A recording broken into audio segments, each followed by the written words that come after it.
आंचल, महाराणा शंभू के बिना वारिस के डेथ हो जाने के कारण बागोर के महाराज के पुत्र सज्जन को गोद लेकर मेवाड़ का महाराणा बनाया गया था। वही महाराणा सज्जन सिंह ने ये सज्जनगढ़ के किले का निर्माण किया था, लेकिन इसके पीछे उनके बहुत सारे उद्देश्य थे। क्या तुम बता सकते हो उनके उद्देश्य क्या थे?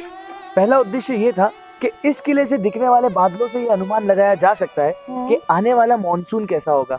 और उनका दूसरा उद्देश्य ये था कि इस किले में गिरने वाली एक एक बूंद को स्टोर करने के लिए एक प्रणाली बनाई गई है। उस प्रणाली में स्टोर किए गए पानी से आने वाले 3 साल तक का गुजारा किया जा सकता है। ताज्जुब की बात तो यह है कि 134 साल के बाद भी वो प्रणाली आज भी वैसे के वैसे काम कर रही है। अच्छा आची, हाँ, हमने जो वहाँ पानी टेस्ट किया था वो कितना फ्रेश था ना? हाँ अनु, सही कह रहे हो। वो पानी आज के हमारे जो पैकेज वाटर बॉटल्स है उनसे 1 लाख बेटर था। दोस्तों, आई थिंक हम सबको अपने अपने घरों में ऐसे सिस्टम लगाना चाहिए ताकि हम पानी बचा सके और हमें शुद्ध और टेस्टी पानी मिल सके। एंड अगर हम ऐसा करेंगे तो सबसे बड़ी बात है, हम हमारे देश को प्लास्टिक फ्री बना सकते हैं, जो कि वर्ल्ड के लिए खुद ब खुद एक बहुत अच्छा मैसेज है। मैंने तुम्हें उनका तीसरा उद्देश्य बताया था। नहीं, उनका तीसरा उद्देश्य ये था कि वो इस किले में अपने फैमिली के साथ मॉनसून का लुत्फ उठाते थे। अनु, सीरियसली आज बारिश हो जाए तो मैं खूब जमकर नाचूंगी। सूरत की प्रिंसेस, अगर बारिश में नाचने के वजह से तुम बीमार पड़ गई तो तुम्हारी सेवा कौन करेगा? तुम हो ना? मैं? चलो।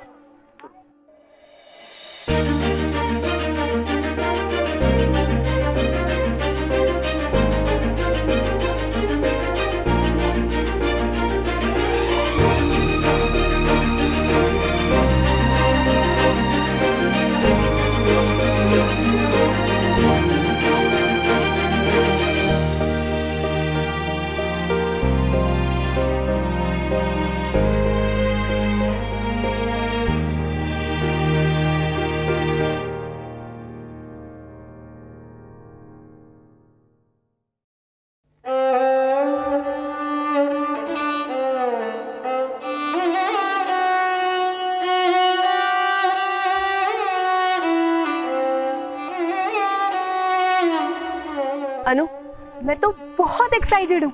करीब 1300 साल से आज तक लगातार चली आ रही मेवाड़ डायनेस्टी के विशाल महल को देख रही हूँ। 743 AD से चलते आ रहा मेवाड़ राज्य देखने के लिए कौन नहीं एक्साइटेड होगा यार। चलो इसकी और ब्यूटी एक्सप्लोर करते हैं। हाँ, चलो।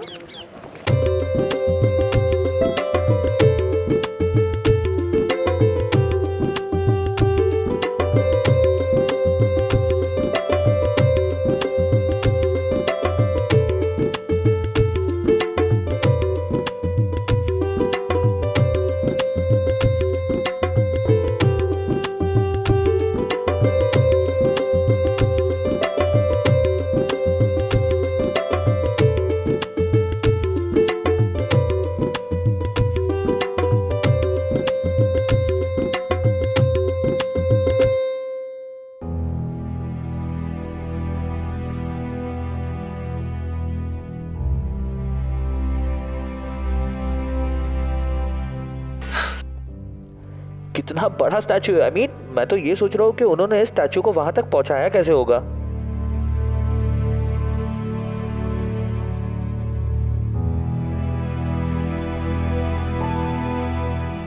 आंचल, हाँ, ये जो हम इतना विशाल स्मारक देख रहे हैं ना, इसके पीछे संघ प्रचारक श्री सोहन सिंह जी का विजन था।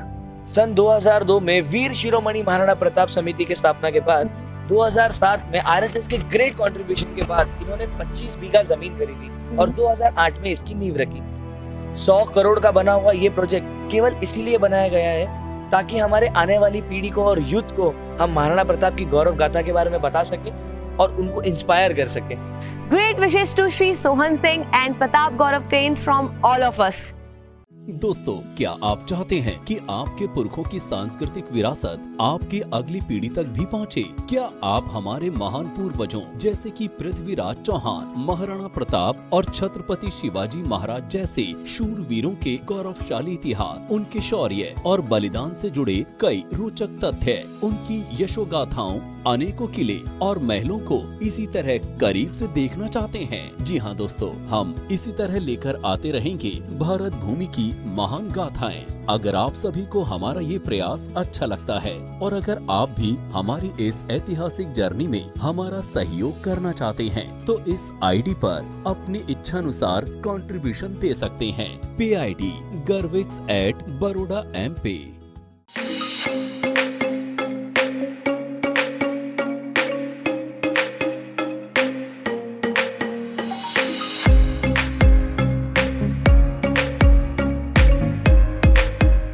अनु, हम नीचे से ऊपर क्यों आ गए? अरे कितना मजा आ रहा है यहाँ पर। अगर गिर गए तो? अरे नहीं गिरेंगे, मैं हूँ ना। वैसे आची, तुम्हें याद है हमने हमारे ट्रिप की शुरुआत कहाँ से की थी? बिल्कुल याद है, कुंभलगढ़ से। क्या मस्त दिन था। हाँ तो सही। वैसे अनु, तुम्हें याद है जब मैंने तुम्हें पहली बार देखा था ना, मुझे तुम एक नंबर के आवारा लगे थे। याद है कुंभलगढ़ के प्रताप चौराहे पर तुमने क्या कहा था? बहुत अच्छी तरह से याद है। और तुम भी कोई कम नहीं थी। याद है कैसा डराया था तुमने मुझे? It's okay. अरे anyways, let's come back to the point. हमने कुंभलगढ़ से हमारे ट्रिप की शुरुआत इसलिए की थी क्योंकि वहाँ महाराणा प्रताप जी का जन्म हुआ था। उसके बाद हम गए चित्तौड़, जहाँ महाराणा प्रताप जी ने अपना बचपन बिताया था। फिर हम वहाँ से गए उदयपुर, जहाँ पर उन्होंने अपने मातृभूमि के लिए संघर्ष किया था। और अब हम जा रहे हैं हल्दी घाटी, जहाँ पर हमारे भारत के इतिहास की दूसरी सबसे बड़ी लड़ाई हुई थी। तो पहला सबसे बड़ा युद्ध कहाँ हुआ था? हैव पेशेंस, टाइम आने पर वो भी बता दूंगा। क्या था, कहाँ थे हम? थे नहीं, जा रहे थे हल्दी घाटी। हाँ, हल्दी घाटी। तो आगे दोस्तों, अब हम थोड़ा सा रेस्ट करना चाहेंगे, उसके बाद बहुत जल्द हम आपको ले चलेंगे हल्दी घाटी। आज से ठीक 442 साल पहले 21 जून 1576 के दिन अकबर ने अपनी विशाल सेना लेकर इसी स्थान पर डेरा डाल के महाराणा प्रताप को पराधीनता स्वीकार करे या युद्ध करे, ऐसा संदेश भेजा था। लेकिन ये महाराणा प्रताप थे।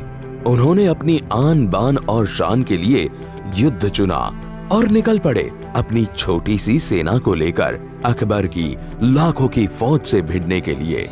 भयंकर युद्ध हुआ, खून की नदियां बहीं। अकबर की ओर से आमेर के राजा मानसिंह ने उनके अलावा अनेक चुनिंदे योद्धा को मैदान में उतारा, लेकिन मेवाड़ की सेना दुश्मन पर भारी पड़ रही थी। आखिरकार मुगलों ने एक ऐसे जंगजू को उतारा जिसका नाम था बहलोल खान। कहा जाता है कि 7 फीट 8 इंच लंबा बहलोल खान का शरीर हाथी जैसा था और ताकतवर इतना कि हाथी का पांव पकड़ ले तो हाथी हिल भी नहीं पाता था। बहुत ही क्रूर था। वो अपनी जिंदगी में एक भी लड़ाई हारा नहीं था। अकबर को बड़ा नाज था उस पर और इतिहास गवाह है कि अकबर खुद कभी प्रताप के सामने नहीं आया था। इसी बहलोल खान को भिड़ा दिया महाराणा प्रताप से। भयंकर युद्ध हुआ। मातृभूमि के खुमार में डूबी आंखों में अगन ज्वाला उठी और वही जलती हुई आंखें मिली दुश्मन से। आज बहलोल खान का जी भर गया था। मेवाड़ के शेर की तलवार उठी, चेतक ने उड़ान भरी और पलक झपकते ही महाराणा प्रताप ने एक ही वार में हाथी जैसे बहलोल खान को उनके घोड़े समेत सीधी लकीर में 2 हिस्सों में काट दिया और इतिहास में ये घटना अमर हो गई।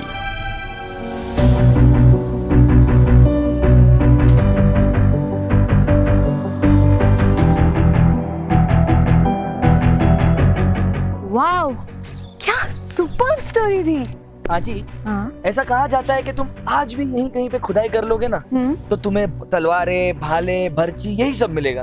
पर अनु, मुझे ये नहीं समझ आया कि आखिर हल्दी घाटी की लड़ाई का अंत कैसे हुआ। इतिहासकारों के अनुसार ये लड़ाई सिर्फ 4 घंटे चली थी और ये लड़ाई का अंत अनिर्णित था। लेकिन यहाँ के मिले दस्तावेजों से ये पता चलता है कि ये लड़ाई महाराणा प्रताप जी ने जीती थी। खैर जो भी हो, इस लड़ाई के बाद महाराणा प्रताप जी एक रेफ्यूजी बन गए और उन्होंने जंगलों में घूमते हुए भीलों के सहायता से छापामार युद्ध करके अपने एक किले को मुगलों से वापस छीन लिया, सिर्फ चित्तौड़ के किले को छोड़कर। मैंने सुना था कि महाराणा प्रताप को अपने अंत समय में सिर्फ एक बात का डर था, कि वो चित्तौड़ को स्वतंत्र ना कर पाए। और इसी दुख के साथ 29 जनवरी 1797 में उन्होंने अपनी आंखें बंद कर दी।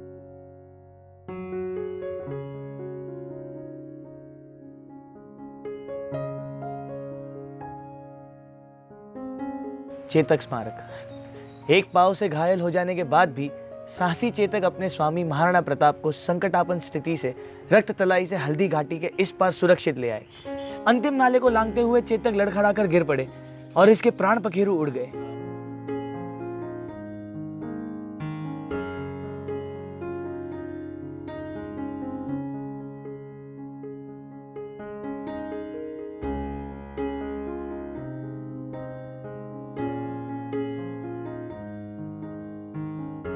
और इसी के साथ हमारा उदयपुर का एपिसोड और मेवाड़ की हिस्ट्री यही खत्म है। आप हमारे देश के इतिहास को करीब से जान पाए, लेगेसी ऑफ इंडिया को एंजॉय कर पाए। तो दोस्तों, अब हम मिलेंगे हमारे अगले एपिसोड में, जो है राजस्थान के स्वर्ग में, माउंट आबू में। तब तक के लिए जय मेवाड़, जय एकलिंग जी।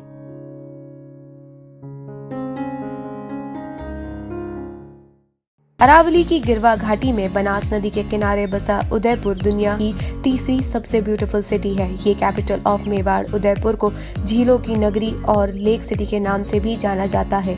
यहाँ आप कोई भी मौसम में आ सकते हैं। यहाँ पर दाल बाटी चूरमा के साथ आपकी पसंद के अनुसार सभी तरह की डिशेस मिल जाएंगी। यहाँ आपके बजट के रूम्स, होटल, रिजॉर्ट सभी अवेलेबल है। इस ब्यूटीफुल सिटी को अच्छे से एक्सप्लोर करने के लिए आपको 3 दिन लग सकते हैं। यहाँ लोकल घूमने के लिए आपको एसी टैक्सी के अलावा बहुत ही इकोनॉमिकल फेयर में टुक टुक मिल जाएगी। ये टुक टुक वाले की मेहमान नवाजी का आनंद एक बार तो लेना ही चाहिए। उदयपुर आने के लिए सिर्फ 18 किलोमीटर की दूरी पर महाराणा प्रताप एयरपोर्ट है, जो इंडिया को सभी मेजर सिटी से वेल कनेक्टेड है और नॉर्थ वेस्टर्न रेलवे लाइन पर होने से ये सिटी के लिए इंडिया के लगभग सभी जोन से ट्रेन अवेलेबल है। उदयपुर सिटी नेशनल हाईवे 8 से कनेक्टेड होने पर आप अपनी प्राइवेट कार से भी आ सकते हैं। नजदीकी टूरिस्ट स्पॉट है Ekling ji 20 kilometre, Chittorgarh 126 kilometre, Nathdwara 45 kilometre, Kumbhalgarh 86 kilometre, Ranakpur 94 kilometre और हल्दी घाटी सिर्फ 46 किलोमीटर है। तो दोस्तों, देर किस बात की, आज ही टूर प्लान कीजिए उदयपुर के लिए। आपको हमारा ये शो अच्छा लग रहा हो तो इसे सब्सक्राइब करना न भूलें और साथ लाइक और शेयर भी कीजिएगा।